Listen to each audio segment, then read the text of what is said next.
Hello everyone and welcome to Only IAS. स्वागत है आप सभी का rapid current affairs revision series में।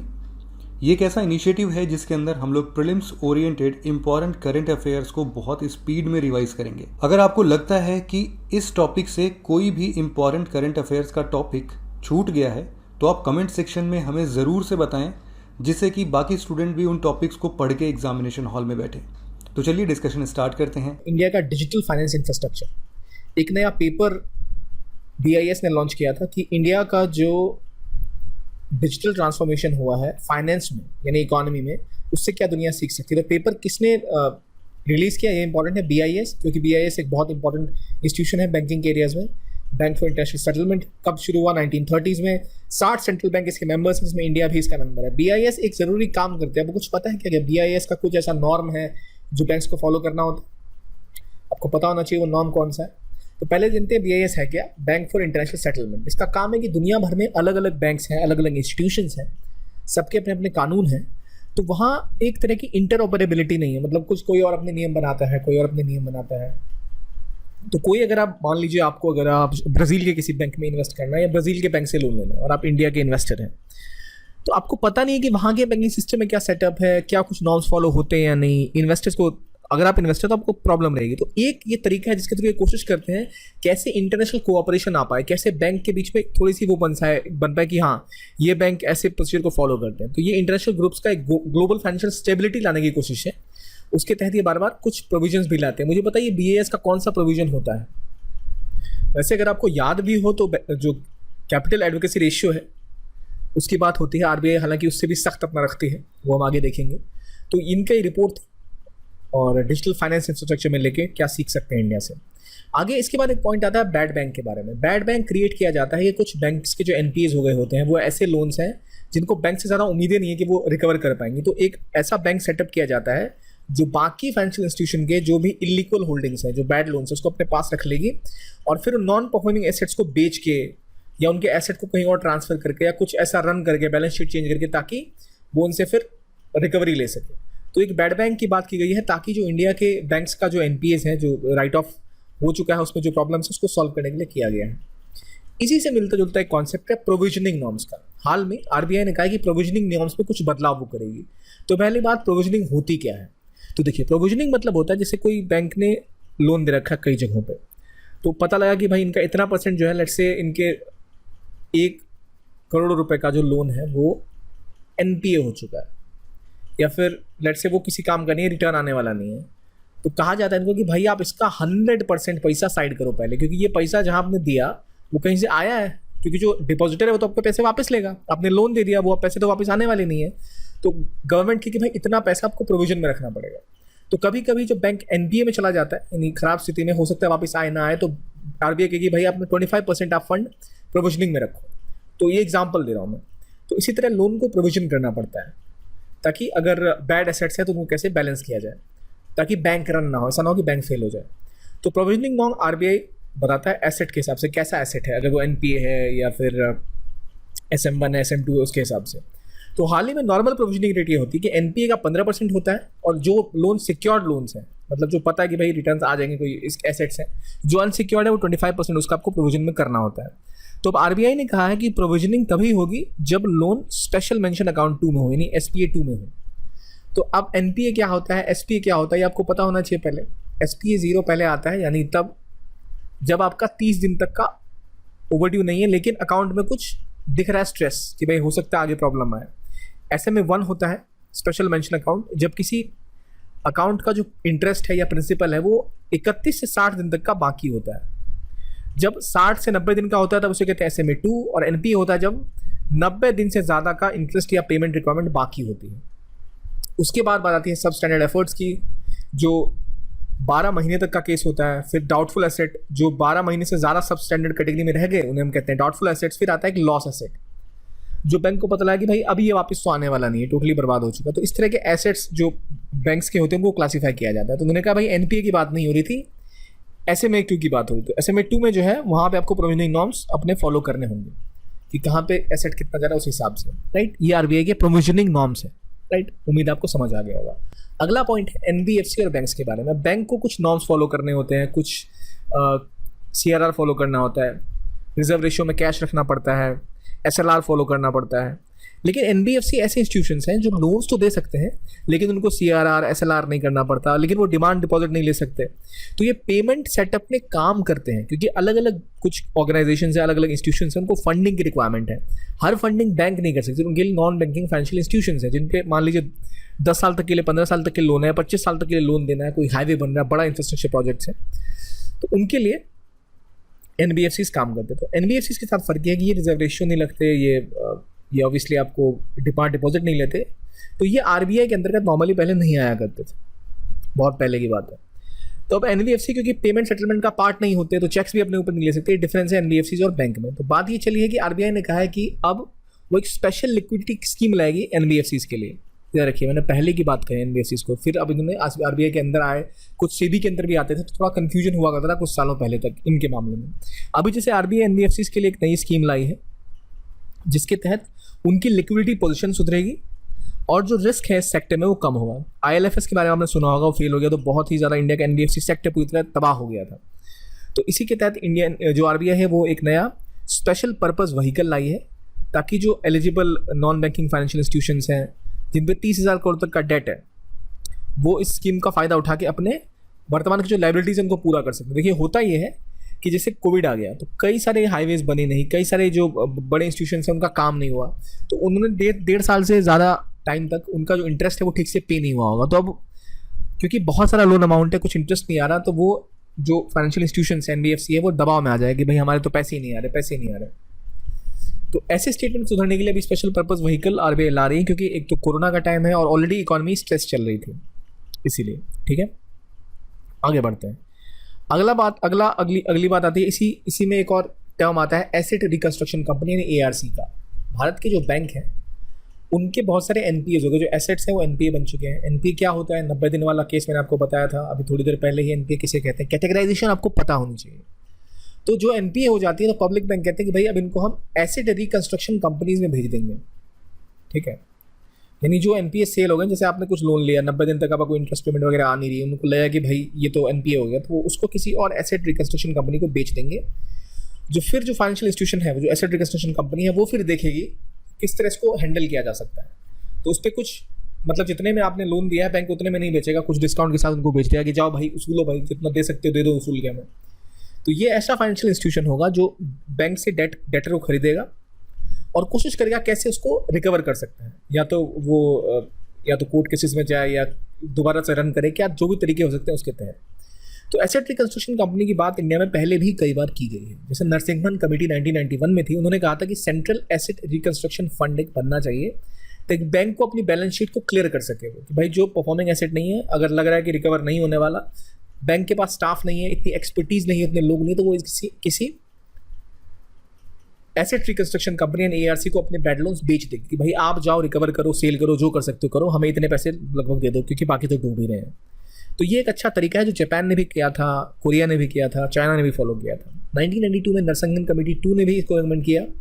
तो ARC फिर बनाया गया इंडिया में अंडर कंपनीज एक्ट और RBI के से साथ रजिस्टर किया गया सरफेसी एक्ट के अंतर्गत। तो रिकंस्ट्रक्शन कंपनीज के तहत, सरफेसी एक्ट के तहत, इनको बैड एसेट्स को वो बिना कोर्ट के इंटरवेंशन के रिकंस्ट्रक्ट कर सकते हैं। जैसे कोई लोन लिया तो उसको कैसे डील करना है, कोर्ट में जाओगे तो आपको 5 साल वहीं लग जाएंगे, 10 साल बाद 1.5 आने में लग जाएंगे। तो इसलिए सरफेसी एक्ट का इस्तेमाल किया जाता है। तो जैसे ARCIL पहली एसेट रिकंस्ट्रक्शन कंपनी थी जो फॉर्म की गई थी ICICI बैंक के द्वारा। ICICI बैंक, SBI और IDBI ने मिल के ये पहला ARC इंडिया कंस्टिट्यूट किया था, विच वॉज ARCIL, राइट।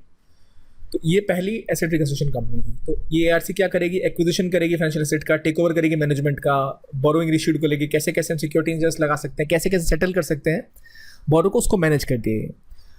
तो ARC बनने के लिए RBI ने कहा कि अब जो कैपिटल रिक्वायरमेंट है वो बढ़ा दी है, कि अब 100 करोड़ कर दी है, पहले 2 करोड़ थी। तो बहुत बड़ा चेंज इसमें किया गया है, याद रखिए, राइट। तो ARC क्या है, आई होप आपको समझ आ ही गया होगा। आगे बढ़ते हैं, बात करते हैं सुपरवाइजरी एक्शन फ्रेमवर्क के बारे में। रिजर्व बैंक ने डिसाइड किया है कि जो अर्बन कोऑपरेटिव बैंक्स हैं, अर्बन कोऑपरेटिव बैंक्स में जो शहरी सहकारी बैंक हैं, उनमें कुछ हाल में समस्याएं देखी गई थी, कुछ फेल हुए थे। आपको नाम याद है कुछ, जहाँ बहुत सारा एक बैंक रन टाइप का देखा गया था, क्या नाम है, कुछ याद है? अभी हम जिक्र करेंगे उसका, आपको थोड़ा टाइम दे रहा हूँ सोचने के लिए। तो आरबीआई ने बोला है कि अब जो अर्बन कोऑपरेटिव बैंक है उन पे भी हम कुछ रिस्ट्रिक्शंस लगाएंगे कि वो उनको भी हम जो प्रॉम्प्ट करेक्टिव एक्शन फ्रेमवर्क है जिसके तहत जो बैंकों पे लगाया जाता है प्रॉम्प्ट करेक्टिव एक्शन के कैसे वो ज़्यादा उनके लोन बैड लोन ना हो जाए, वो अपने फाइनेंसेस को ठीक से मैनेज करें। तो इसके तहत एक सुपरवाइजरी एक्शन फ्रेमवर्क बनाया जाएगा जिसके तहत ये लागू हो जाएगा जब इनके नॉन परफॉर्मिंग एसेट्स 6% से ज़्यादा हो जाएंगे नेट एडवांसेस के, जब उनको लगातार 2 फाइनेंशियल ईयर में लॉस लगेगा, जब उनको बैलेंस शीट में लॉसेस और कैपिटल एडवोकेसी रेशियो 9% से नीचे आ जाएगा। इन 3 केसेस में उनके ऊपर सुपरवाइजरी एक्शन फ्रेमवर्क लागू हो जाएगा। मतलब वो एक तरह से उनके ऊपर सुपरविजन चालू हो जाएगा, निगरानी में आ जाएंगे वो और चीज़ें उनकी लुक आफ्टर की जाने लाएंगे। क्यों हो रहा है ये? महाराष्ट्र में कुछ बैंक्स के नाम याद है जो फेल हुए थे, आपको अभी भी याद नहीं आए? सोचिए क्या नाम थे उनके। तो ये 3 पहले स्ट्रक्चर्स हैं जिनके तहत ऐसा किया जाएगा, राइट। तो जो वो नाम थे, चलिए मैं आपको एक बता भी देता हूँ। पीएमसी से कुछ याद आया? Punjab and Maharashtra cooperative bank. एक और बैंक था वो मैं आपको नहीं बताऊंगा, मुझे बताइए कौन सा बैंक था। तो वहाँ आपको लेके उसी चक्कर में फिर ये सुपरवाइजरी एक्शन फ्रेमवर्क आरबीआई ने लागू किया है। किनके लिए? कोऑपरेटिव बैंक्स के लिए, राइट। आगे बात आती है ईज 3.0 की, enhanced access and service excellence के बारे में। ईज 3.0 असल में फाइनेंस मिनिस्ट्री ने लॉन्च किया। किस मिनिस्ट्री ने लॉन्च किया है? फाइनेंस मिनिस्ट्री ने लॉन्च किया। किस लिए? कि जो पब्लिक सेक्टर बैंक है इनकी बैंकिंग को स्मार्ट और क्लीन बनाने के लिए 2018 में लॉन्च किया गया था ये, ठीक है। इसके बाद बात आती है payment, India post payment bank की है, आईपीपीबी। तो इंडिया पोस्ट ने अपना पेमेंट बैंक स्टार्ट किया था। तो ये क्यों किया गया था? क्योंकि भाई जो अनसर्व्ड लोग हैं रूरल एरिया के, जिनके पास अभी तक ये पेमेंट बैंक की सुविधाएं नहीं है, वहाँ तक पहुँचा जा सके। तो ये डिपार्टमेंट ऑफ पोस्ट के अंतर्गत लागू किया है। इसमें 100% इक्विटी किसकी है? गवर्नमेंट ऑफ इंडिया की। तो इंडिया पोस्ट ने अपना आधार इनेबल्ड पेमेंट सर्विस स्टार्ट किया है अपने पहले जब इनकी वर्षगांठ है उसके ऊपर में, ताकि जो लोग अभी तक बैंकिंग सेक्टर से दूर हैं उनको सहूलियत मिल सके। तो इसके अंदर पेमेंट सर्विस दी जाएगी, जो रिमिटेंस है वो मिल जाएगा। अब इसको रिकमेंड किसने किया था पहली बार इंडिया पोस्ट पेमेंट को? तो ये था नचिकेत मोड कमेटी ने रिकमेंड किया था कि पेमेंट्स बैंक हमें लाने चाहिए। इंडिया का पहला पेमेंट बैंक एयरटेल ने स्टार्ट किया था। तो पेमेंट बैंक और बैंक्स में क्या फ़र्क होता है? आई होप आपने इकोनॉमी में पढ़ा हो क्या फ़र्क होगा दोनों में। बैंक्स की सर्विसेज पेमेंट बैंक्स में क्या फ़र्क है? पेमेंट बैंक असल में डिपॉजिट 1 लाख तक ही ले सकते हैं, वो डेबिट क्रेडिट कार्ड इशू नहीं कर सकते, लेकिन वो डेबिट कार्ड इशू कर सकते। तो ये जो थोड़ी फाइन डिटेल है कि payment bank debit card issue कर सकते हैं पर क्रेडिट कार्ड इशू नहीं कर सकते। क्या जो पेमेंट्स बैंक है, जो उनको जो पैसे मिलते हैं वो कहाँ पे वो लैंड कर सकते हैं? क्या उससे वो बॉन्ड खरीद सकते हैं? उनका SLR कितना है? तो 75% जो भी इनके डिमांड डिपॉजिट है वो SLR में जाता है, स्टैट्यूटरी लिक्विडिटी रेशियो में। तो इससे होगा क्या कि वो गवर्नमेंट सिक्योरिटीज में इन्वेस्ट करेंगे तो पैसे डूबने के चांस कम होंगे, और इनको भी एक CRR रखना पड़ता है। तो ये फर्क है कि CRR कितना है, कितना SLR रखना है, क्या फायदा है किसी को पेमेंट बैंक खोलने का। ये आपने इकोनॉमी में डिटेल में पढ़ा होगा, यहाँ हम ऊपर से देख चुके हैं इसको, राइट। तो अभी मैं किसकी बात कर रहा हूँ? पेमेंट बैंक की। किसने शुरू किया? Nachiket mode committee. पहला पेमेंट बैंक इंडिया कौन सा था? Which was Airtel. तो 25% होल्डिंग करंट फिक्स डिपॉजिट की commercial bank for operational purpose में होनी चाहिए, और ये बिजनेस कॉरेस्पॉन्डेंट के साथ दूसरे बैंक के साथ काम कर सकता है। तो ये बेसिक इसका कवरेज है पेमेंट बैंक का, राइट। आई होप आपने डिटेल में इसको पढ़ा होगा। अगली बात आती है MCLR की, यानी marginal cost for funds based lending rate.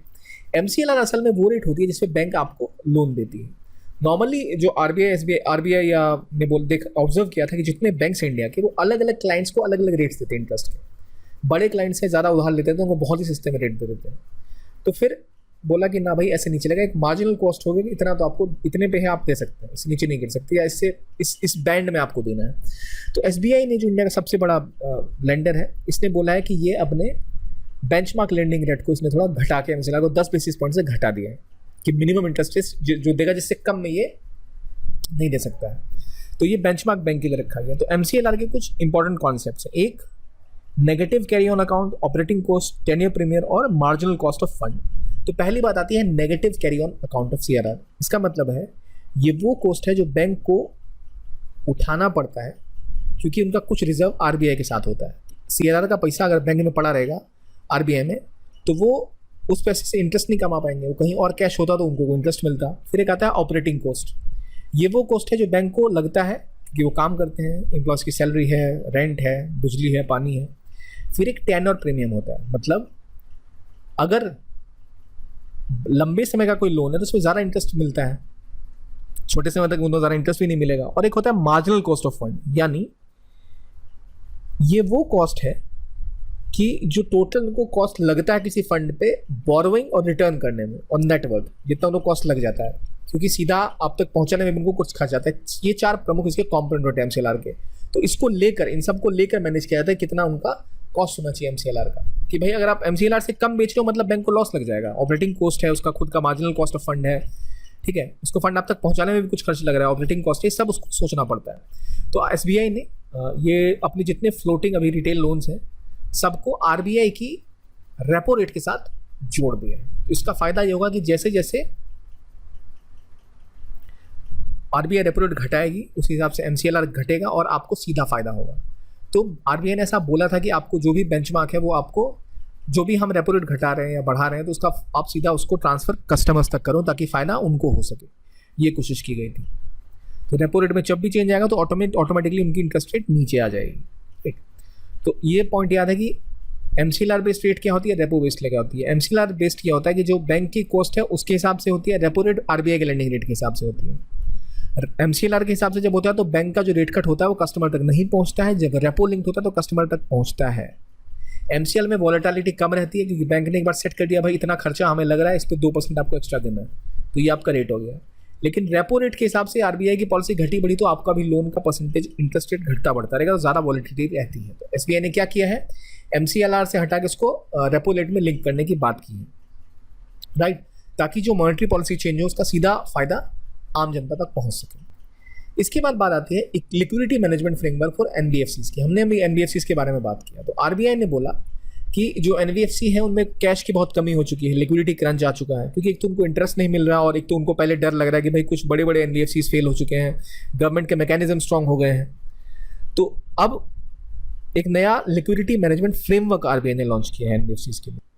और ये फ्रेमवर्क जो है इस तरह काम करता है कि अगर कोई बड़ी एनबीएफसीज है जिसने बहुत सारा इन्वेस्टमेंट किया हुआ है तो उसको कुछ अमाउंट अपने लिक्विडिटी का ऐसे इन्वेस्टमेंट में रखना पड़ेगा जहाँ पे रिस्क कम हो, जो कि इजीली सिक्योरिटीज़ गवर्नमेंट की जिनको बेच के अगर उनको कभी स्ट्रेस पड़े तो इजीली वो अपने लिए कैश ला पाएँ। तो उसे कहते हैं कि जैसे 10,000 करोड़ की एनबीएफसी है तो उसको कुछ अमाउंट अपने जो उसका लिक्विडिटी का कवरेज रेशियो उसका कुछ हिस्सा ऐसे बफर्स में रखना होगा, ऐसे इन्वेस्टमेंट में रखना होगा जो ईजिली कन्वर्टेबल हो। लेकिन जो कोर इन्वेस्टमेंट कंपनीज है, छोटी एनबीएफसीज हैं, उनको इससे एग्जेम्प्ट किया हुआ। तो ये एलसीआर लिक्विडिटी मैनेजमेंट रिक्वायरमेंट जो है इससे छोटे एनबीएफसीज को और कोर इन्वेस्टमेंट कंपनीज को बाहर रखा गया है। कोर इन्वेस्टमेंट कंपनीज वो होती हैं जो इक्विटी और सिक्योरिटीज में किसी कंपनी में हिस्सेदारी लेती हैं, वो अक्सर या तो शेयर्स ले लेती हैं या बॉन्ड्स ले लेती हैं। लेकिन जो बड़ी एनएफसीज हैं जिनके एसेट साइज 10,000 करोड़ से भी ज़्यादा है उनको एक लिक्विडिटी बफर बना के रखना हो, राइट, जैसे हम बैंकों के लिए रखते हैं तो वैसा इन्होंने लिक्विडिटी मैनेजमेंट फ्रेमवर्क बनाया है। तो उसी में एक टर्म आता है हाई क्वालिटी लिक्विड एसेट। ये वो एसेट्स होते हैं जो इजीली बेचे जा सकते हैं। अगर गवर्नमेंट की सिक्योरिटीज़ हैं या ब्लू चिप कंपनीज हैं जो बहुत अच्छा परफॉर्म कर रही हैं तो ये एसेट्स कैश में हो सकते हैं, गवर्नमेंट सिक्योरिटी में हो सकते हैं, मार्केटेबल सिक्योरिटीज़ में हो सकते हैं जो शॉर्ट टर्म की आप तुरंत बेच के कैश ले सकते हैं। तो इनके लिए लिक्विडिटी मैनेजमेंट फ्रेमवर्क किसके लिए बनाया गया है, एनबीएफसीज के लिए, राइट। अगला पॉइंट है मर्जर्स ऑफ बैंक को लेके। कई सारे बैंक्स को मर्ज किया गया है ताकि उनमें एफिशिएंसी आ सके, मैनेजमेंट में इंटीग्रेशन आ सके और जो बैड लोन्स की समस्या होती है क्योंकि कुछ लोगों को ढंग से सुपरवाइज नहीं किया जाता कुछ बैंक्स को, और इसी चक्कर में काफ़ी ज़्यादा एनपीएस हो गए थे जिनको सॉल्व करने के लिए कोशिश की गई है बड़े लेवल पे बैंक्स को कंसोलिडेट करने के लिए। तो जिसमें bank of Baroda, Vijaya bank और देना बैंक को कंबाइन कर दिया गया है। और अगर आपको याद हो तो इससे पहले कुछ पीएनबी, यूबीआई और ओबीसी को एक साथ लाया गया था, कन्वर्ज किया गया था। फिर union bank of India, corporation bank, Andhra bank को कंबाइन किया गया था, इलाहाबाद इंडियन बैंक को कंबाइन किया गया था और कैनरा बैंक और सिंडिकेट बैंक को भी एक तरह से कंसोलिडेट किया गया था। तो ये कोशिश है गवर्नमेंट की कुछ बड़े बैंक्स इंडिया में हों जिनका मार्केट शेयर भी बड़ा हो, जो ग्लोबल रैंकिंग्स में भी आ सके। तो गवर्नमेंट ये स्कीम ला रही है कि मर्जर्स को कैबिनेट मिनिस्ट्री का अप्रूवल भी मिल चुका है अब तो, और कई मर्जर्स हो भी चुके हैं। तो जो ये इसी में लेकर आरबीआई ने एक नई डिजिटल पेमेंट इंडेक्स भी लॉन्च किया था जिसमें कि कितनी डिजिटाइजेशन हुई है कैश टू इलेक्ट्रॉनिक वो बताया जाएगा। तो ये अनाउंसमेंट मर्जर्स की हो गई, डिजिटाइजेशन रिपोर्ट्स की हो गई, एनबीएफसीज की हमने बात कर ली। इसके बाद एक बॉडी आती है financial stability and development council. अगर आपने इसके बारे में नहीं पढ़ा है तो अगर आपको क्वेश्चन मिले व्हाट इज एफएसडीसी यानी financial stability and development council, तो आप इसको ये ना समझें कि यूएस यूएन की बॉडी है। ये असल में इंडिया की एक रेगुलेटरी बॉडी है जहाँ अलग अलग फाइनेंशियल सेक्टर्स के जो रेगुलेटर्स होते हैं उनके हेड एक साथ आते हैं, ताकि मान लीजिए सेबी कुछ और देख रही है, आरबीआई कुछ और देख रही है, पीएफआरडीए कुछ और देख रही है, तो सभी जो उनके हेड्स हैं, चेयरमैन है, वो साथ आते हैं। और ये हाई लेवल कोऑर्डिनेटिंग कमेटी है जिसपे कोऑर्डिनेट किया जाता है क्या क्या पॉलिसी लाई जा सकती है जिससे बेहतर तरीके से इंटीग्रेशन और सुपरविजन हो पाए, ताकि रेगुलेटरी कोऑर्डिनेशन हो पाए। तो इसलिए एफएसडीसी बनाया गया था। एफएसडीसी की शुरुआत 2010 में हुई थी और इसकी मीटिंग उसके बाद होती है हर साल। इसमें यूनियन मिनिस्टर जो फाइनेंस मिनिस्टर है वो इसके चेयरमैन है और मेंबर्स में आरबीआई गवर्नर हो गए, जो भी फाइनेंशियल सेक्टर की रेगुलेटरी बॉडीज़ है, PFRDA, IRDA, RBI, SEBI, FMC, ये सारे इनके चेयरमैन इनके मेंबर होते हैं। फिर फाइनेंस सेक्रेटरी हो गए और इकोनॉमिक अफेयर्स वाले और चीफ इकोनॉमिक एडवाइजर, ये सारे इसमें मेंबर होते हैं। तो इसका क्या काम है आपको पता ही चल गया, रेगुलेटरी कोऑर्डिनेशन और फाइनेंसेस के ऊपर काम करना। इसका मैंडेट ये होता है कि जो मैक्रो प्रूडेंशियल सुपरविजन है इकोनॉमी का, कि भाई क्या क्या फाइनेंशियल जो इंस्टीट्यूशंस हैं कैसे रन कर रहे हैं, उनमें क्या चेंजेस होनी चाहिए और कैसे अगर मान लीजिए कोई इंश्योरेंस कंपनीज हैं तो उनको कौन देखता है बताइए, आईआरडीए देखता है और सेबी क्या देख रही है, आरबीआई क्या देख रही है। तो अगर बैंक को फाइनेंशियल सेक्टर से कुछ काम है, इंश्योरेंस सेक्टर से कुछ प्रॉब्लम्स आ रही है या कोऑर्डिनेशन की जरूरत है, तो वहाँ आरबीआई के गवर्नर भी होते हैं। तो इस तरह कोऑर्डिनेट किया जा सकता है। इससे फाइनेंशियल लिटरेसी, फाइनेंशियल इंक्लूजन भी बढ़ता है और इसकी इकोनॉमी को स्ट्रेस मिलता है कि वो सही दिशा में आगे बढ़ सके। इसी तरह एक बात आती है फिर NDTL पर, यानी net demand and time liabilities. Net demand and time liabilities जो है ये जो भी डिमांड और टाइम लाइबिलिटीज़ होती है। डिमांड टाइम लाइबिलिटीज़ क्या होती है, अगर आप बैंक में कोई पैसा जमा करते हैं तो वो आप तो जमा कर रहे हैं लेकिन बैंक के लिए एक लाइबिलिटी है, क्योंकि आपने जो भी पैसा वहाँ जमा कराया है वो आपको वापस करना होता है उसे। इसके अलावा जो एफडी कराते हैं उन्हें टाइम लाइबिलिटीज़ कहते हैं कि इतने सालों के लिए है या इतने महीनों के लिए है, फिर आपको वापस करना पड़ेगा, तो वो टाइम लाइबिलिटीज़ हैं। तो इन लाइबिलिटीज़ के चक्कर में भी कई कुछ फ़र्क आता है। तो डिपॉजिट जो भी बैंक में होता है उसकी लाइबिलिटी होती है। तो आरबीआई ने बैंक्स को फोर्स कर रखा है कि कुछ चीज़ें आप जो फंड्स हैं वो सीआरआर में रखें, कुछ जो आप एसएलआर में रखें, ताकि बैंक रन ना हो और कुछ स्टेबिलिटी हो। ये आपको पहले से पता होगा। लेकिन आरबीआई ने अब नया ये प्रोविजन लाया है, क्योंकि अगर आप लोन दे रहे हैं रिटेल, माइक्रो और स्मॉल मीडियम एंटरप्राइजेज को 5 साल के लिए, तो आप सीआरआर से बच सकते हैं। आपको सीआरआर नहीं रखना पड़ेगा 5 साल तक के लिए। तो अभी जो वैसे सीआरआर 3% है, जितने आपकी टोटल नेट डिमांड और टाइम लाइबिलिटीज है उसका, और उस पर कोई इंटरेस्ट बैंक को तो मिलता नहीं सीआरआर से, क्योंकि आरबीआई के पास उनको जमा कराना पड़ता है। तो क्योंकि लॉकडाउन आया और मीडियम स्मॉल एंटरप्राइजेस को बहुत नुकसान हुआ, इसलिए उनमें ज़्यादा निवेश करेंगे आप, तो आपको फिर सीआरआर मेंटेन नहीं करना पड़ेगा। ये प्रोविजन आरबीआई लेके आई है। इसी की तरह कोर इन्वेस्टमेंट कंपनी एक टर्म था जिसके बारे में हमने अभी बात करी। कोर इन्वेस्टमेंट कंपनीज क्या होते हैं, ये एक तरह की एनबीएफसीज हैं जो कि असल में 100 करोड़ से भी ज़्यादा का साइज रखती हैं और ये आती हैं आरबीआई के अंतर्गत। तो इनको लेके आरबीआई ने नए रूल सेट किए थे। तो सीआईसीज जो है कोर इन्वेस्टमेंट कंपनीज, ये बड़ी इन्वेस्टमेंट कंपनीज होती हैं और ये दूसरी कंपनीज का या तो बॉन्ड या शेयर ले लेती हैं, हिस्सेदारी रहती है, इक्विटी शेयर होल्ड करके रखती है 90% से भी ज़्यादा अक्सर। तो मालिकाना हक होता है इन कंपनियों के ऊपर इनका। लेकिन जो नॉर्मली आप शेयर लेते हैं, आप उस पर ट्रेडिंग करते हैं, तो ये कंपनियां उन पर ट्रेड नहीं करती, राइट। तो ये ऐसी एनबीएफसीज हैं। अगर आप छोटी सीआईसीज हैं तो शायद आपको रजिस्टर ना भी करना पड़े, पर अगर आपको विदेश में इन्वेस्टमेंट करनी है या आपके पास 100 करोड़ से ज़्यादा है तो आरबीआई के पास आपको रजिस्टर करना पड़ता है। तो जो इस ग्रुप कंपनीज में इन्वेस्टमेंट करते हैं, total trade in share and bond देखते हैं, तो इनको लेकर भी इनकी नई कुछ पॉलिसीज आई थी आरबीआई के, जिसके तहत ये किया गया कि अगर आपका नेट परसेंट 100% ज़्यादा है तो आप आरबीआई से रजिस्टर होंगे और इनके लिए पब्लिक फंड भी एक्सेप्ट करते हैं, राइट। तो इसको लेके आरबीआई नए सेट ऑफ रूल्स डिस्कस किए थे जो हम आगे भी डिस्कस करेंगे। प्राइमरली जो ये आपके लिए इंपॉर्टेंट है कि क्या है कोर इन्वेस्टमेंट कंपनीज। तो क्योंकि कोर इन्वेस्टमेंट कंपनीज में भी कई खतरा देखा गया था, तो आरबीआई ने कहा था कि कुछ जगह इन्हें छूट दी जाएगी। नॉर्मली जो एनबीएफसीज को, जैसे मैंने देखा, कुछ लिक्विडिटी फंड्स में रखने होते हैं पैसे, यहाँ पर ऐसा है कि इनके पास सारा लिक्विडिटी हो नहीं सकती, क्योंकि ये असल में शेयर्स और बॉन्ड्स और उसमें डील करते हैं, सिक्योरिटीज़ में। तो इनको कुछ छूट दी जाती है जो बाकी एनबीएफसीज को नहीं दी जाती, राइट। ये भी एक तरह की एनबीएफसीज होती हैं, ये समझने की बात है। अगला पॉइंट है फ्यूजिटिव ऑफेंडर्स एक्ट का, जिसका इस्तेमाल नीरव मोदी के खिलाफ किया गया। तो फ्यूजिटिव इकोनॉमिक ऑफेंडर एक्ट जो है वो, उसके तहत आप किसी को फ्यूजिटिव इकोनॉमिक ऑफेंडर डिक्लेयर कर सकते हैं। अगर आपने इसको ऐसा डिक्लेयर कर दिया तो उसके लिए उस आदमी का जो फ्रॉड है वो 100 करोड़ से ऊपर का होना चाहिए, इसके लिए अरेस्ट वारंट होना चाहिए और 100 करोड़ से ऊपर का फ्रॉड होना चाहिए। एक बार किसी को आपने एफईओ डिक्लेयर कर दिया तो आप उसके खिलाफ ये बोल देते हैं कि भाई ये भगोड़ा हो चुका है और ये गबन करके भागा हुआ है। पर खास बात यह है कि इसके खिलाफ अरेस्ट वारंट होना चाहिए और ये इंडिया या आपके देश आने से मना करना चाहिए कि मैं नहीं आऊँगा, इस तरह से भाग गया। ऐसा नहीं कि मैं 2 तारीख को आ रहा हूँ और आपने ये डिक्लेयर कर दिया। तो ये चीज़ें इंपॉर्टेंट कॉन्सेप्ट हैं। तो लॉ के हिसाब से इसके लिए एफईओ की स्पेशल कोर्ट होती है, इसके अंदर बेनामी जो क्राइम है, जो बाहर भी देशों के खिलाफ भी आप सब कुछ चला सकते हैं। और एक बार प्रॉपर्टी पे कब्जा कर लिया सरकार ने तो उसके बाद इसके ऊपर सरकार का राज होता है और 90 दिन बाद चाहे वो उसको बेच के चाहे कुछ भी कर सकती है।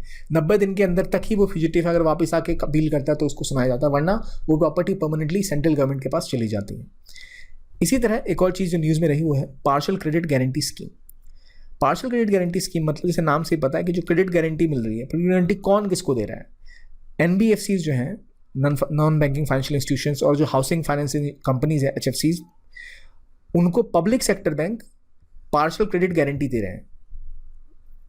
क्या है कि एनबीएफसीज लंबे समय के लिए इन्वेस्ट करते हैं और एनबीएफसीज में काफ़ी समस्याएं देखने को मिली, तो ये कोशिश की गई कि जो ऐसे फंड थे जो एसेट पूल BB प्लस या फिर हायर है, BB प्लस या उससे ऊपर वाले जो होते हैं वो ऐसे एसेट्स होते हैं जो काफ़ी ज़्यादा वैल्यूबल होते हैं, कहा जाता है ये ऐसे फंड्स पे डूबेंगे नहीं। तो अभी ऐसी समस्या अर्थव्यवस्था में आ गई है कि शायद वो अपना पैसा वापस ना कर पा रहे हो या कुछ स्ट्रेस में आ रहे हो, तो वो अगर ऐसे में जीरो कैटेगरी में आते हैं पिछले 1 साल के अंदर 2018 से लेकर इस बीच में, तो वो अगर BBB प्लस या हायर है तो उसको partial credit guarantee scheme RBI लेके आए इसके तहत जो PSBs हैं वो उनको एक क्रेडिट गारंटी दे रहे हैं, राइट। और ये फाइनेंस मिनिस्टर इसको 3 महीने के लिए आगे भी बढ़ा सकता है अगर प्रोग्रेस अच्छी रही। तो ये क्यों दिया गया भाई? क्योंकि अगर जो NBFCs हैं उनको जो प्रॉब्लम आ रही थी उनको सॉल्व करने के लिए स्कीम का लॉन्च किया गया है। इसी तरह एक नया बॉडी को लेके काफ़ी न्यूज़ में रही कि RBI ने प्रपोजल दिया है कि और ज़्यादा एम्ब्रेला एंटिटीज सेटअप हो सकती है, न्यू एम्ब्रेला एंटिटीज़। तो ये pan India new umbrella entities क्या होंगी? ये असल में रिटेल पेमेंट सिस्टम्स के लिए होंगे। इसका एग्जांपल आपको मैं दूं तो NPCI इसका एग्जांपल है, तो national payment corporation of India. जैसे वो आपका जो भी रिटेल पेमेंट्स होता है, चाहे UPI के थ्रू या किसी भी प्राइवेट सेक्टर के UPI के थ्रू या फिर सरकारी भीम पे के थ्रू, उन सबको मैनेज करती है, पेमेंट्स को देखती है। उसी प्रकार से कुछ ऐसी अम्ब्रेला एंटिटीज़ बनाने के बाद RBI ने रखी है ताकि वो आएँ, कुछ नई कंपनियाँ सेटअप हों और नए पेमेंट सिस्टम को मैनेज करें, ऑपरेट करें, ताकि जिसके अंदर जो POS हैं, वाइट लेबल ATMs हैं, आधार बेस्ड पेमेंट सिस्टम है, रिमिटेंस सर्विसेज हैं, वो सभी वो प्रोवाइड कर पाएँ। तो ये ज़रूरत इसलिए आन पड़ी क्योंकि गवर्नमेंट को लगा कि अभी NPCI बहुत ज़्यादा मार्केट कवर करती है और अगर प्राइवेट सेक्टर या और कंपनीज भी आएंगी तो एक्सपेंशन और ईजिली होगा, कंपटीशन बढ़ेगा, जिसकी वजह से जो डेवलपमेंट ऑब्जेक्टिव्स हैं और जो फाइनेंस इंक्लूजन्स की बात है वो ज़्यादा तेज़ी से हो पाएगी। तो इसके तहत RBI के पास right to approve appointment of directors होगा। जो भी डायरेक्टर्स होंगे वो RBI अपॉइंट कर सकती है, नॉमिनेट कर सकती है बोर्ड के कौन से मेंबर्स होंगे इस अम्ब्रेला एंटिटी के अंदर। तो अम्ब्रेला एंटिटी क्या करेगी? ये तमाम सर्विसेज, चाहे वो पेमेंट सर्विसेज हो, मेंटेनेंस की बात हो गई, POS सर्विसेज की बात है, वो सब मेंटेन करेगी। तो इसको बस RBI भी मैनेज करेगी, लेकिन आप एक प्राइवेट एंटिटीज़ को इन्होंने बोला है जो पूरे इंडिया लेवल पे काम कर पाएगी। तो आई होप आपको पता लग रहा होगा किस लेवल पे, जैसे NPCI है उस तरह से। तो इसके अंदर कोई एक सिंगल प्रमोटर 40% से ज़्यादा इन्वेस्टमेंट इसमें नहीं कर सकता। और ये जितने भी कॉर्पोरेट गवर्नेंस के नॉर्म्स हैं, फिट एंड जो क्राइटेरिया है, उनको जो पूरा करेगा उसी को बोर्ड में मेंबर्स बना सकती हैं। तो वही इसका काम क्या होगा भाई? Clear the settlement system, identify manage करना जो रिस्क है, रिटेल पेमेंट सिस्टम को मैनेज करना और आखिरकार तो फाइनेंशियल इंक्लूजन बढ़ाना और मार्केट एक्सपेंड करना, तो उनकी ऑब्जेक्टिव्स में से होगा ही होगा। तो ये बात हो गई अम्ब्रेला एंटिटीज़ की जो पेमेंट बैंक्स को लेकर स्टार्ट होने वाली है, जिसका प्रपोजल RBI ने दिया है। इसके अलावा हाल ही में हमने देखा है बैंकिंग रेगुलेटिंग एक्ट में कुछ अमेंडमेंट्स किए गए हैं। जो मैंने पहले भी बात करी, जो PMC पंजाब और महाराष्ट्र कोऑपरेशन बैंक में क्राइसिस हमने देखी थी कोऑपरेटिव बैंक्स में, उसको लेकर ये बात चली थी कि अगर RBI को और ज़्यादा पावर नहीं दी गई मैनेज करने की, जो कोऑपरेटिव बैंक्स हैं, जो सहायकार बैंक्स हैं, तो जो फ्रॉड या ऐसी प्रॉब्लम्स हैं वो और ज़्यादा एक्सपेंड कर जाएंगी। तो जो RBI है अब वो मल्टी स्टेट कोऑपरेटिव बैंक्स को लाइसेंस इशू करेगी बैंकिंग रेगुलेशन एक्ट के तहत ही, ताकि जो प्राइवेट बैंक्स के जो भी उनका सेटअप है उसको सही तरीके से रन किया जा सके। तो इसके अंदर जो 35 मल्टी स्टेट कोऑपरेटिव बैंक्स अभी हैं वो सब RBI के रेगुलेटरी फ्रेमवर्क के अंदर आ जाएंगे, जैसे बाकी कोऑपरेटिव बैंक्स थे। क्योंकि अभी जो मल्टी स्टेट कोऑपरेटिव बैंक्स थे वो कुछ स्टेट गवर्नमेंट के अंदर में आ रहे थे, कुछ अलग तरह से काम कर रहे थे, तब सभी RBI के अंदर आ जाएंगे। तो जितने भी इनके डिपॉजिटर होंगे अब सबको डिजिटल इंश्योरेंस, डिपॉजिट इंश्योरेंस मिलेगी और पावर होगी RBI के पास कि इनके बोर्ड मेंबर्स को चेंज कर पाए, चेक कर पाए कि भाई वो सही तरीके से काम कर रहे हैं या नहीं। इससे ये भी चेंजेस देखा जाएगा कि जो भी जो सेंट्रल रजिस्ट्रार हैं, जो जितने सेंट्रल गवर्नमेंट बॉडी हैं, जितनी लोकल रजिस्ट्रार होते हैं कोऑपरेटिव सोसाइटीज़ की, इनकी जो एपेक्स बॉडी है वो डिटरमाइन करेगी कि भाई अगर कुछ एडमिनिस्ट्रेशन या ऑपरेशन साइड में कुछ गड़बड़ हो जाए मैनेजमेंट में, तो वो उसको देखेंगे। तो जो अभी तक हमने घोटालों के केस में देखा उससे मुक्ति मिल जाएगी। अभी जो है कोऑपरेटिव सोसाइटी से मैंने बताया स्टेट रजिस्ट्रार उनको देखते हैं, और सिंगल स्टेट कोऑपरेटिव बैंक अगर होता है और या फिर कोई ऐसा कोऑपरेटिव बैंक है जो central registrar of cooperative society से जुड़ा हुआ है, तभी उसको RBI देखती है। तो अब सभी इसके अंदर आ जाएंगे। तो इससे जो चीफ एग्जीक्यूटिव ऑफिसर्स हैं उनकी अपॉइंटमेंट हो गई है। इस तरह से जो भी रिलेटेड बातें हैं वो सब RBI कंट्रोल करेंगे। इसके अलावा अभी हमने देखा है कि RBI ने ये भी बात कही है कि जो इंश्योरेंस है डिपॉजिटर का वो 1 लाख से बढ़ा के 5 लाख किया जा सके। मतलब अगर आपने किसी बैंक में पैसा रखा है, कितना भी रखा हो, 1 लाख रखा हो, 10 लाख रखा हो, अगर वो बैंक फेल हो जाता है तो आपका 1 लाख उसमें इंश्योर्ड होता है डिपॉजिटर में। तो इसको बढ़ा के 5 लाख करने की बात की गई है। तो ये is also proposed financial stability को बढ़ाने के लिए कोऑपरेटिव बैंक भी फिर इसके अंदर आ जाएंगे। तो आइए अब बात करते हैं कोऑपरेटिव बैंक्स की। तो जो असल में कोऑपरेटिव बैंक्स हैं नॉर्मली ये दो एक्ट्स के तहत बनते थे, एक तो बैंकिंग रेगुलेशन एक्ट 1949 और बैंकिंग लॉज एक्ट 1955। इसके तहत ही ये जो आरबीआई के अंतर्गत आते थे, उनकी मैनेजमेंट के अंदर आते थे। तो अब जो मल्टी स्टेट वाले भी हैं वो भी आरबीआई के अंदर आ जाएंगे। इसके बाद एक और इंपॉर्टेंट पॉइंट था जो मैंने बोला डिपॉजिट इंश्योरेंस की। तो डिपॉजिट इंश्योरेंस के लिए एक बॉडी है, deposit insurance and credit guarantee corporation. ये 1978 में बनाई गई थी, जब मर्ज किया गया था दो बॉडीज़ को, एक डीआईसी यानी डिपॉजिट इंश्योरेंस कॉर्पोरेशन को और credit guarantee corporation of India limited को। ये एक्ट पास करा के दोनों को कंसोलिडेट किया गया और उसके बाद हमारा एक deposit insurance credit guarantee banks के लिए इंडिया में हो गया कि सबके कम से कम जो डिपॉजिट है उसमें इतना तो क्रेडिट रहेगा ही रहेगा। तो जितने भी ये डीआईजीसी की जो बॉडी है, जितने भी 100 रुपये एक बैंक में डिपॉजिट होता है उससे 10 पैसा चार्ज करती है इंश्योरेंस का। तो जब भी गड़बड़ हुई तो ये जो बॉडी है ये पैसा वापस देगी। तो ये प्रीमियम जो है वो बैंक देता है कॉर्पोरेशन को और ये आप तक नहीं जाता। जो 100 रुपये आप दे रहे हैं उसमें 10 पैसे नहीं जा रहे, वो बैंक की तरफ से जा रहे हैं प्रीमियम के लिए, आपको नहीं देने, वो बैंक्स के साइड से ही जाते हैं, ऑपरेशनल कॉस्ट में उनके ऐड होते हैं। तो 1 लाख हाल में इसको रेज किया गया था 1993 में, उससे पहले 30,000 था। तो अभी दामोदरन कमेटी की रिपोर्ट आई थी कस्टमर सर्विसेज इन बैंक को लेके, उन्होंने रिकमेंड किया था कि कम से कम इसको 5 लाख करना चाहिए, क्योंकि जितने इनकम बढ़ रही है और डिपॉजिट का लेवल बढ़ा है, कहाँ 1993 और कहाँ अभी 2020 की बात आ रही है, तो एटलीस्ट हमें उसको बढ़ा के 5 लाख कर देना चाहिए। तो जिसमें रूरल बैंक हो गए, लोकल बैंक्स हो गए, इनकी ब्रांचेज जितना हो गए, सबको डिपॉजिट इंश्योरेंस के साथ डिपॉजिट कराना पड़ता है डीआईजीसी के साथ, ताकि अगर कभी गड़बड़ हुई तो कम से कम इंश्योरर को उसका पैसा मिल सके। इसी तरह एक सेंट्रल फ्रॉड रजिस्ट्री बनाई गई आरबीआई द्वारा। तो अगर सेंट्रल फ्रॉड रजिस्ट्री का आप नाम सुनते तो याद रखिए फाइनेंस मिनिस्ट्री की नहीं है, हर मिनिस्ट्री की कुछ कुछ अलग अलग होती है। तो ये सीबीआई के अंतर्गत नहीं आ रही, ये आरबीआई की है सेंट्रल फ्रॉड रजिस्ट्री। ये एक ऑनलाइन सर्चेबल डेटाबेस है जिसमें आप आइडेंटिफाई कर सकते हैं, मिटिगेट कर सकते हैं फ्रॉड रिस्क को, और जो क्रेडिट ट्रांजैक्शन हो रहा है कि किसको कितना क्रेडिट दिया गया तो ये उसमें देख के चेक किया जाएगा, ताकि अगर कोई फ्रॉड करके भागा हुआ तो उसका पता रहेगा। तो उससे एक सिस्टम में ट्रांसपेरेंसी बनी रहेगी।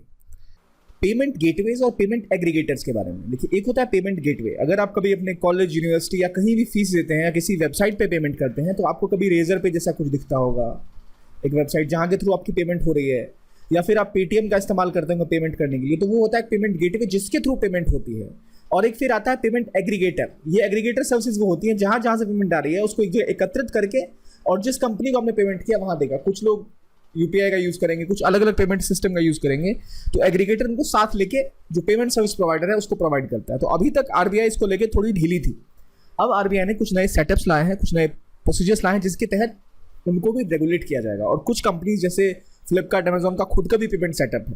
पेटीएम की बात करें तो पेटीएम मॉल की खुद की वेबसाइट है जिनके थ्रू आप पेमेंट करते हैं, या आप पेमेंट का इस्तेमाल करते हैं पेटीएम का किसी और को पेमेंट करने के लिए। तो आरबीआई ने ये भी कहा है कि जो ई मार्केट प्लेसेस हैं, जो कॉमर्स वेबसाइट्स हैं, ये अपना सेपरेट पेमेंट एग्रीगेशन सर्विस रखेंगी अपने लिए, अपनी सर्विसेज के लिए, और मार्केट प्लेस बिजनेस के लिए, दोनों अलग अलग होगा। तो ये बात हो गई पेमेंट एग्रीगेट्स की और पेमेंट गेटवेज की। इसके बाद जो न्यूज़ है वो है आरआरबी के रिकैपिटलाइजेशन की। आरआरबी मतलब रीजनल जो रूरल बैंक्स हैं, तो सेंटर ने बोला है कि भाई इनको और ज़्यादा फाइनेंसिस की ज़रूरत है, क्योंकि इनको भी अपना जो अब कैपिटल एडुकेसी रेशियो है उसको मेंटेन करना है 9% के हिसाब से जो आरबीआई ने मेंटेन किया है। उसके लिए इनको और फंड की जरूरत होगी। वो फंड नहीं होंगे तो इनके पास उतना कैपिटल जो इनका जो पूंजी होनी चाहिए कम से कम 9%, वो इनकी नहीं हो पाएगी। तो इसके लिए आरबीआई को 2011 में भी जो रिकमेंडेशन हुई थी उसके तहत ही रिकैपिटलाइजेशन प्रोसेस, मतलब पुनर्पूंजीकरण दोबारा से जो किया जाएगा इनका, उसको हरी झंडी मिल गई थी। और जिस कमेटी के अंदर की गई थी उसके चेयरमैन थे केसी चक्रवर्ती, यानी चक्रवर्ती कमेटी ने ऐसा बोला था। तो आरआरबी है क्या? पहले आरआरबी भाई एक फाइनेंशियल इंस्टीट्यूशंस है जो आपको एग्रीकल्चर या रूरल सेक्टर के जो इलाके हैं जहां पर आपको विशेष ज़रूरत है फाइनेंस प्रोवाइड करने की, वहाँ आरआरबी जैसी बैंक्स ये सुविधाएं प्रदान करते हैं। तो जो नरसिम्हन कमेटी थी उसने पहले रिकमेंड किया था कि भाई आरआरबी बननी चाहिए रूरल बैंक्स। तो याद रखिए किस कमेटी ने रिकमेंड किया इसकी फॉर्मेशन को, वो है नरसिम्हन कमेटी। इससे पहले हमने देखा किस कमेटी ने बोला कि भाई इनको दोबारा कैपिटलाइजेशन की जरूरत है, तो वो है केसी चक्रवर्ती कमेटी।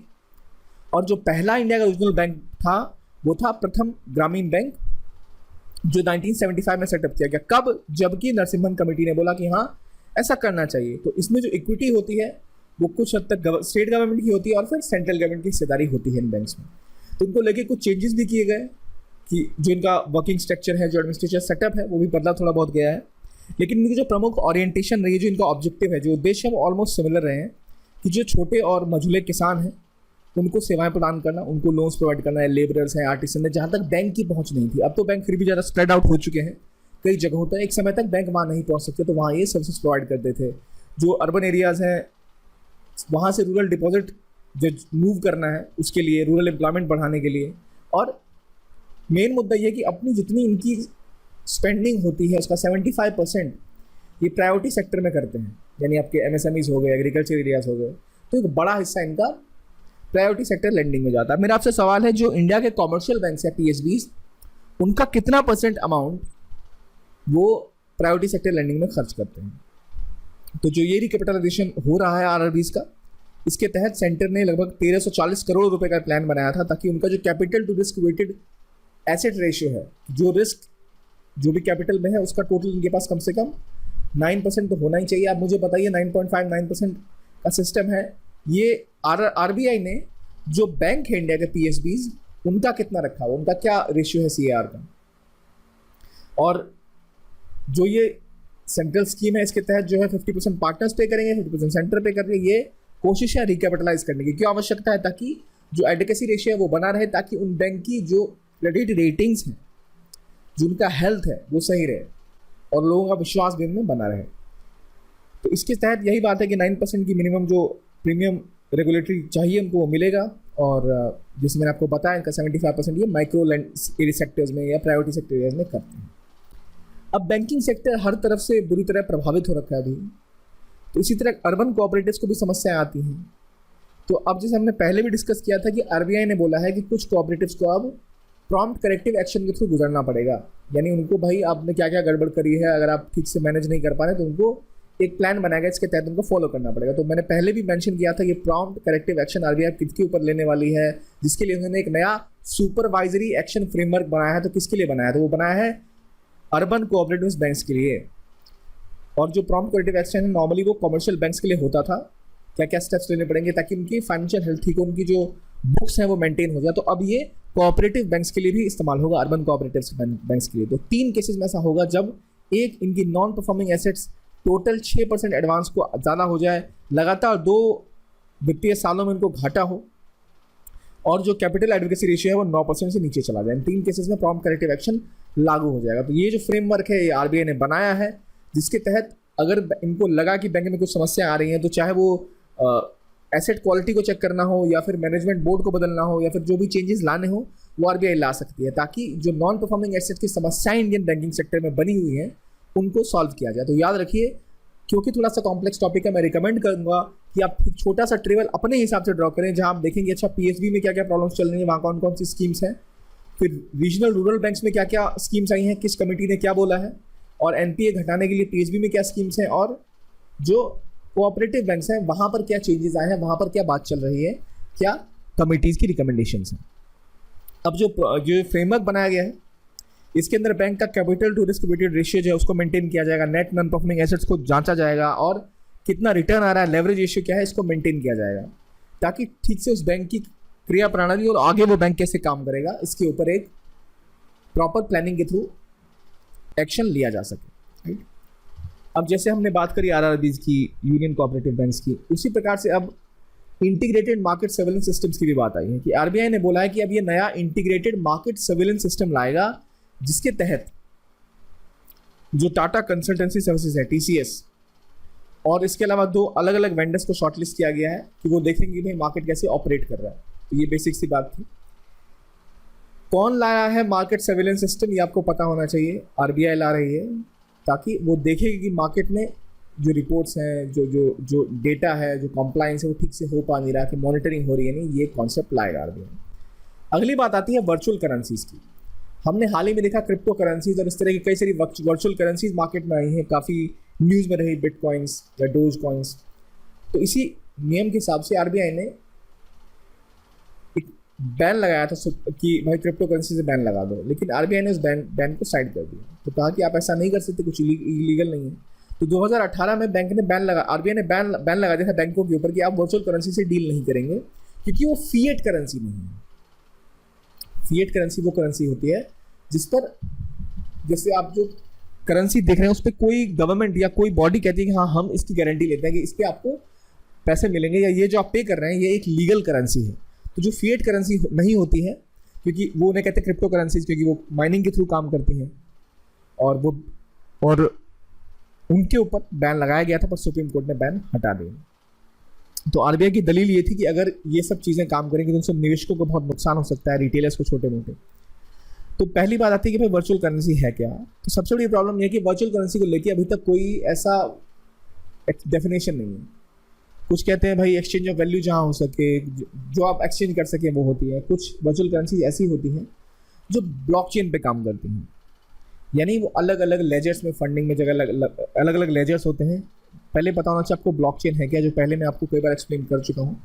ब्लॉकचेन मतलब जैसे डिसेंट्रलाइज्ड सेटअप है ये। आपको अगर कोई डेटा आज कहीं रखना है तो आप एक फाइल में रखते हैं या एक कंप्यूटर पे रखते हैं, किसी देश के या बैंक की या फाइनेंशियल इंस्टीट्यूशंस को डेटा रखना है तो एक जगह एकत्रित रखते हैं ताकि इजीली वहाँ से डेटा निकला जा सके। प्रॉब्लम ये होती है कि अगर डेटा एक जगह है, ढेर सारा है, तो कन्वीनियंट तो होता है पर उसको हैक करना, उसमें फॉर्जरी करना काफ़ी आसान हो जाता है। ब्लॉकचेन सेटअप एक चेन की तरह काम करता है जहाँ अलग अलग लेजर्स अलग अलग कंप्यूटर्स के अंदर सेटअप होते हैं। तो वहाँ हर जगह लिखा होता है इस आदमी ने इतना पैसा इसको दिया, ये 15 नहीं 50 कंप्यूटर्स में लिखा हुआ जाएगा अलग अलग जगह पे, और ये इनक्रिप्टेड फॉर्म में होगा। तो अगर आपको हैक करना है या चेंज करना है तो आपको हर कंप्यूटर में घुस के हर जगह उस मैसेज को डी इनक्रिप्ट करके चेंजेस लाने पड़ेंगे, तभी जाके लेजर हर जगह बदलेगा। अगर आप एक जगह चेंज करेंगे दूसरी जगह चेंजेस नहीं आएंगे। सब जगह इंक्रिप्शन कोड अलग अलग होता है। तो ये एक तरीका है जिसके थ्रू बिटकॉइन को स्टोर भी किया जाता है, और ब्लॉकचेन का इस्तेमाल अलग अलग बैंकिंग सेक्टर्स में किया जा रहा है, फाइनेंशियल लेजर्स में किया जा रहा है। तो ये जो वर्चुअल करेंसीज हैं ये ब्लॉकचेन का ही इस्तेमाल करते हैं।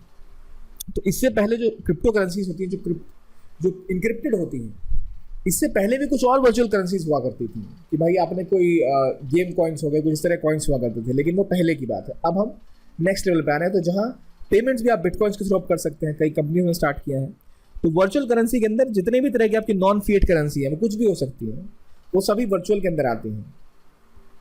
जबकि क्रिप्टो करेंसीज वो होती है जिनके अंदर एडिशनल सिक्योरिटी होंगी, वो इनक्रिप्टेड फॉर्म में होंगी, तो उनको आप तोड़ नहीं सकते, एल्गोरिथम्स होता है उनका। तो जैसे bitcoins, ethereum, doge coins, richie coins, ऐसे आपके क्रिप्टो करेंसीज होते हैं। तो क्रिप्टोग्राफिक जो मेथड्स होते हैं वो किए जाते हैं ताकि आप माइन करके उनको सिक्योरली रखा जा सके। तो जब हम क्रिप्टो करेंसीज या वर्चुअल करेंसीज की बात करते हैं तो इनकी डेटा माइनिंग की जाती है, तब जाके करेंसीज बनती है। तो डेटा माइनिंग एक कॉम्प्लेक्स प्रोसेस है जिसके थ्रू आप कोड करके एक करेंसी बनाते हैं। तो बिटकॉइन्स की बात हो रही थी, राइट। सबसे प्रोमिनेंट जो क्रिप्टो करेंसी है वो बिटकॉइन है। ये बात हो गई वर्चुअल करेंसी की और क्रिप्टो करेंसी की, क्या डिफरेंस और क्या फ़र्क है इनमें।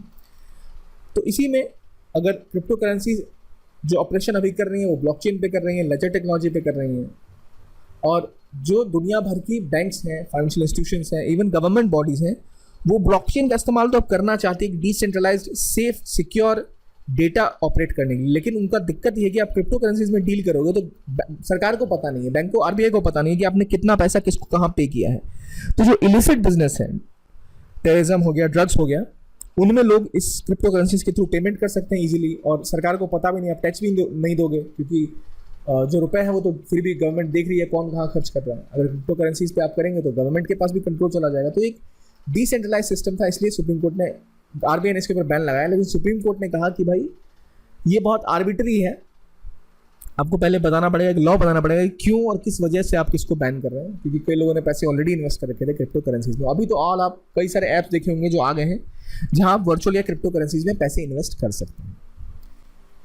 इसी तरह बैंकिंग को पब्लिक यूटिलिटी सर्विस के अंदर लाने की बात चली है, यानी यूपीएन गवर्नमेंट ने बोला है कि बैंकिंग इंडस्ट्री अब एक पब्लिक यूटिलिटी सर्विस होगी 6 महीने के लिए, यानी अक्टूबर 2021 तक, क्योंकि अब जो बैंकिंग सेक्टर के एम्प्लॉय हैं वो कुछ स्ट्राइक नहीं कर पाएंगे, जो उनके ऑपरेशन है उनको स्मूथली रन करने ही पड़ेंगे, वो लॉ से थोड़े उनके ऊपर स्ट्रिंजेंट लॉ लगेंगे। क्यों? क्योंकि भाई कोरोना वायरस पेंडेमिक आ गया है, अगर बैंक के सेक्टर के एम्प्लॉय बार बार हड़ताल करेंगे, स्ट्राइक करेंगे, तालाबंदी करेंगे तो इकोनॉमी में बहुत दुष्प्रभाव पड़ सकता है, और कोरोना के टाइम में हम और हमारे जो फाइनेंशियल सेक्टर है वो और दर्द झेल नहीं सकता। तो नॉर्मली इंडिया का एक बैंक एसोसिएशन है, इंडियन बैंक एसोसिएशन, जो जितने इंडिया की बैंकिंग की मैनेजमेंट बॉडी है उसको रिप्रेजेंट करती है। तो इंडिया का जो बैंक्स है और जो फाइनेंशियल इंस्टीट्यूशंस हैं इनके बीच में एसोसिएशन हो गई, बना था 1946 में। तो उसके अंदर 22 बैंक है। तो यहाँ के लोग ही अक्सर आवाज़ उठाते हैं कि अगर कोई प्रॉब्लम्स आती है बैंकिंग सेक्टर्स के अंदर, अगर एम्प्लॉयज़ और मैनेजमेंट के बीच में प्रॉब्लम्स आती हैं तो ये बॉडी डील करती है। तो आईबीए के साथ भी गवर्नमेंट लगातार बात करती रहती है। इसमें प्राइवेट, सरकारी सभी बैंक आते हैं। तो ये जो बैंकिंग एसोसिएशन है इसमें यही फर्क है, जो नई जनरेशन के प्राइवेट सेक्टर बैंक है वो इससे थोड़ा भी बाहर है परव्यू से। तो आईबीए क्या काम करती है कि भाई कोऑर्डिनेट करती है कि जो सिस्टम रन हो रहे हैं बैंकों में, जो अलग अलग रेट्स बैंक रख रहे हैं, तो एक चैनल ऑफ कम्युनिकेशन हो बैंक्स में कि कैसे वो काम करते हैं, कैसे वो काम नहीं करते, कैसे इंटरऑपरेबिलिटी बनाए रखी जाए बैंक्स के बीच में, कॉमन स्टैंडर्ड्स फॉलो किए जाए ताकि कंज्यूमर्स को, कस्टमर्स को और बैंक्स को भी प्रॉब्लम ना हो। क्योंकि फाइनेंशियल इंस्ट्रूमेंट्स ऐसे काम करते हैं कि आप एक बैंक से पैसे लेके दूसरे बैंक में पैसे जमा कराते, तो इन सब समस्याओं से बचने के लिए सेटअप लाया गया। तो ये था इंडियन। तो ये एक बात और है कि जो इंडियन बैंक एसोसिएशन है इसमें प्राइवेट गवर्नमेंट दोनों बैंक्स हैं, जैसे एचडीएफसी, आईसीआईसीआई, लेकिन जो नए प्राइवेट बैंक्स हैं, यस बैंक, इंडसइंड या कोटक बैंक, वो अभी तक इसके परव्यू से बाहर है, तो उनको लेकर भी बात चल रही है। अगली बात आती है लॉन्ग टर्म रेपो ऑपरेशंस को लेकर।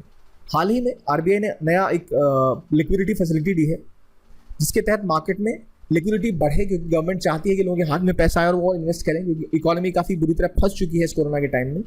तो इन्होंने एक long term repo operations launch किए। इसके तहत आरबीआई 1 साल और 3 साल के टेन्योर के लगभग 1 लाख करोड़ तक के पॉलिसी रेपो रेट बेचेगा। यानी आप जो बैंक्स हैं उसमें आप देखेंगे कि अब शॉर्ट टर्म लैंडिंग रेट घट जाएगी, क्योंकि 1 लाख करोड़ के रेपो रेट आएंगे तो बैंक सस्ती दरों पे वो आरबीआई से लेके सिक्योरिटीज के बदले में काम कर सकते हैं। तो ये 1.13 लाख करोड़ का जो बिड ले रहा है लॉन्ग टर्म रेपो ऑपरेशन का, 50,000 करोड़ का अमाउंट, इसमें 3 साल का टेन्योर में है, तो बैंक एक बार में 3 साल तक के लिए फंड बोरो कर सकते हैं सेंट्रल बैंक से। रेपो रेट की रेट कम रहती है। अगेन यहाँ आपने बेसिक इकोनॉमिक्स में रेपो रेट क्या होता है, सीआरआर क्या होता है, एसएलआर क्या होता है, एमएसएलआर क्या होता है, क्या रेट होती है, क्या उनका डिफरेंस है, ये आपको पता होना चाहिए। तो ये जो रेट चली है, सस्ते दर पे लोन मिल जाएगा, तो बैंकों के पास कैश आएगा जिसको वो और ज़्यादा इन्वेस्ट कर पाएंगे मार्केट में और उधार दे पाएंगे, तो लोगों के हाथ में और कैश आएगा। इंटरेस्ट रेट बैंक कम रखेंगे क्योंकि उनको भी आरबीआई को कम इंटरेस्ट पे पैसा मिल रहा है, तो इससे लॉन्गर ड्यूरेशन तक फंड भी होंगे उनके पास, इंटरेस्ट भी घटेंगे इससे, और इकोनॉमी में ग्रोथ भी होगी क्योंकि लोगों के पास ज़्यादा कैपिटल होगा, ज़्यादा पूंजी होगी लोन में लेके इन्वेस्ट करने के लिए। तो ये टारगेटेड लॉन्ग टर्म ऑपरेशन की कहानी है जो रेपो रेट पे दी जाएगी। इसके बाद बात आती है बेसल 3 नॉर्म्स की। बेसल 3 नॉर्म्स क्या होते हैं, क्या होती है बेसल बॉडी, ये पहले आपको पता होना चाहिए कि भाई अलग अलग जगह अलग अलग बैंक्स हैं, तो कोई बैंक किसी और देश के बैंक के साथ डील कैसे कर सकता है जब उसको पता नहीं है कि कौन सी रूल्स फॉलो कर रही है, क्या ये ऑथेंटिक बैंक है भी नहीं है, इनके पास पैसे है भी नहीं। तो इसीलिए एक ग्लोबल बॉडी थी जो BIS है, वहाँ पर बैंक ऑफ इंटरनेशनल सेटलमेंट्स की बात हमने पहले की, वही उसी के हेडक्वार्टर में बेसल है।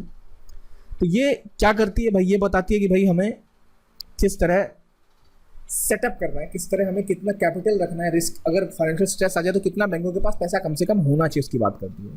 तो लगभग 1974 में एक ग्लोबल स्टैंडर्ड बनाने के लिए ग्रुप बनाया था 27 कंट्रीज का प्लस EU का।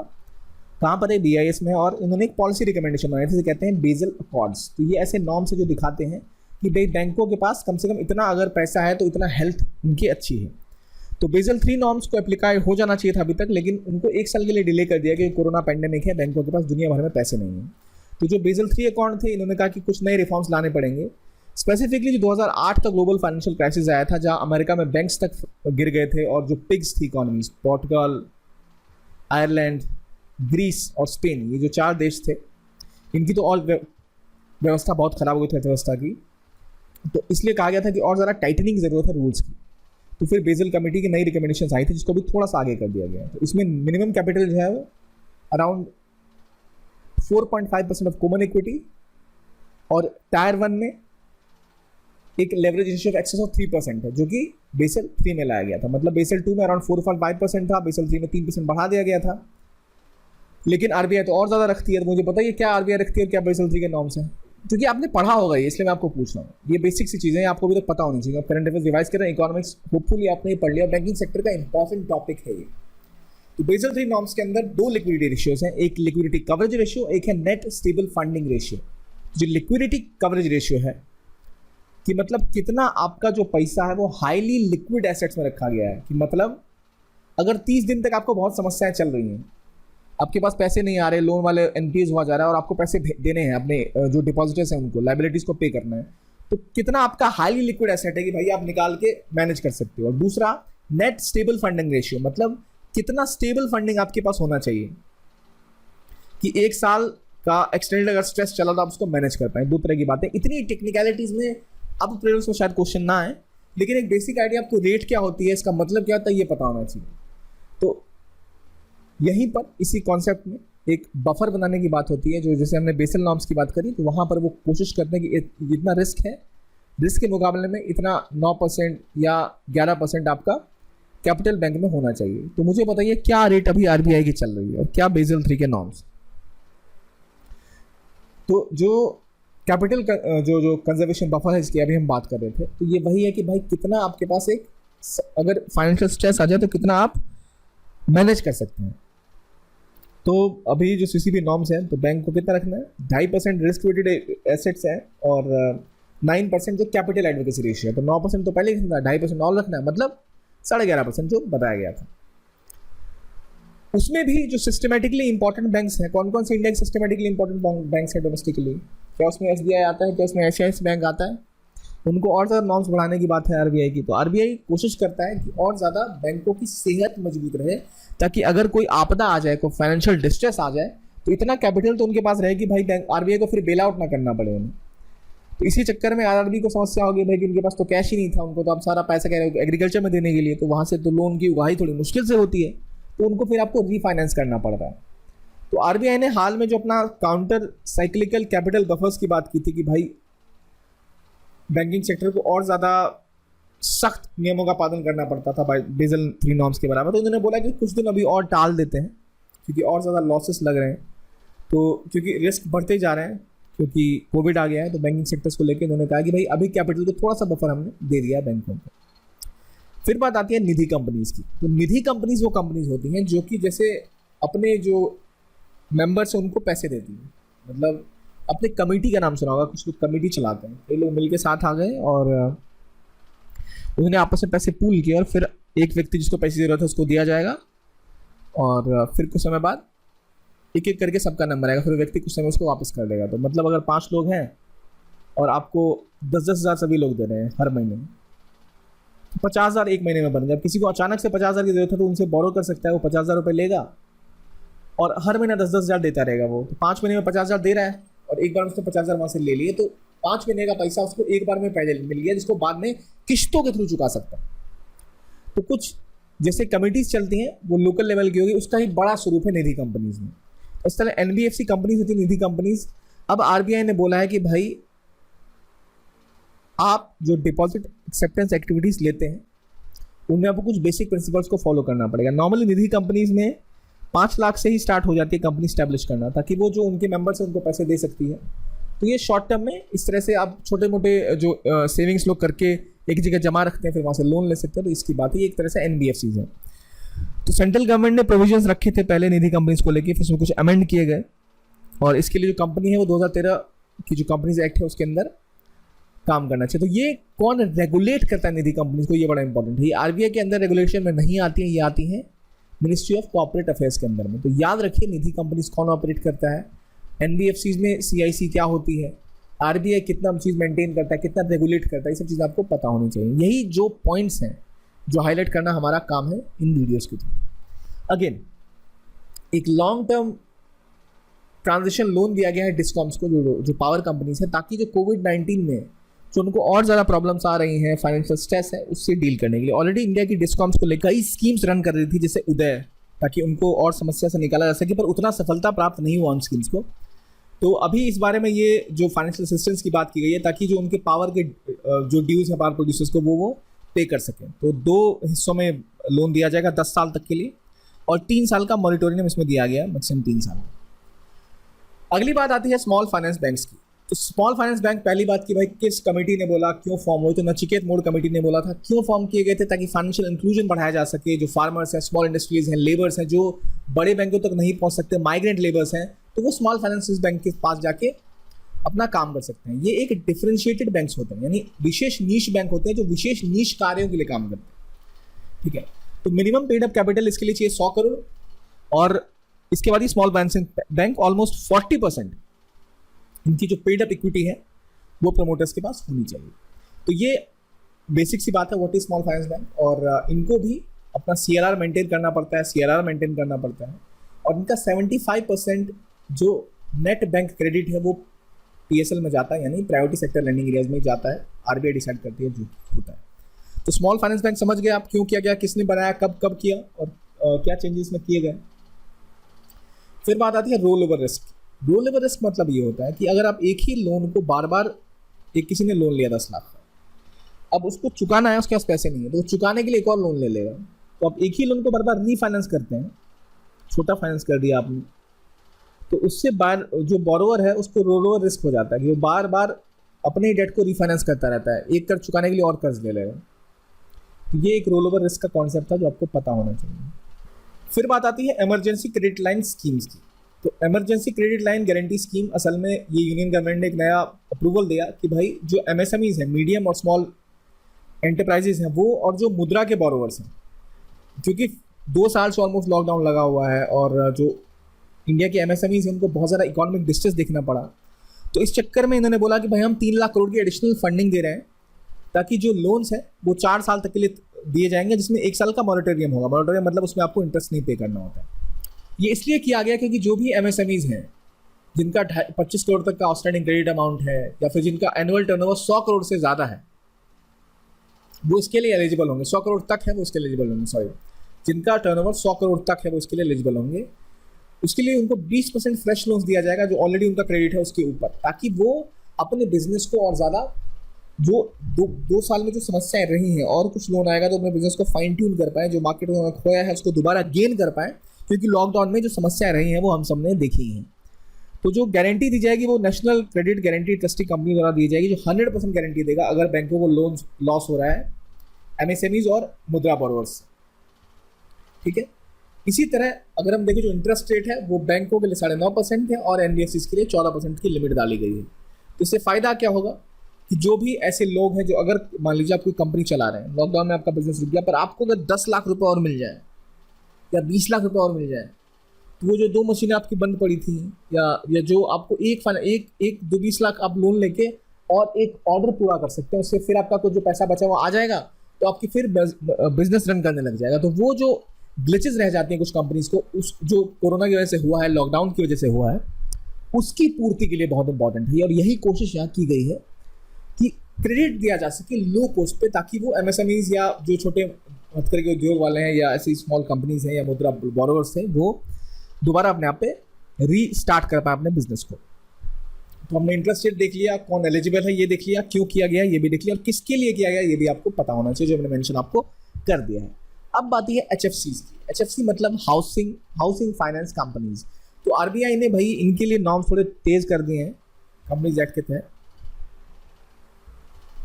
क्योंकि नॉर्मली क्या होता है कि ये एचएफसी रजिस्टर होते हैं कंपनीज एक्ट के तहत। तो एचएफसीज को किस कैटेगरी में डालते हैं? एनबीएफसीज के अंदर। और ये ऐसी एनबीएफसीज हैं जो आरबीआई के रेगुलेशन के अंतर्गत आती हैं। आरबीआई को ये सौंपा गया कहीं और से निकाल के। पहले ये नेशनल हाउसिंग बैंक के अंदर आते थे, लेकिन अब एचएफसीज आरबीआई के अंतर्गत आती हैं।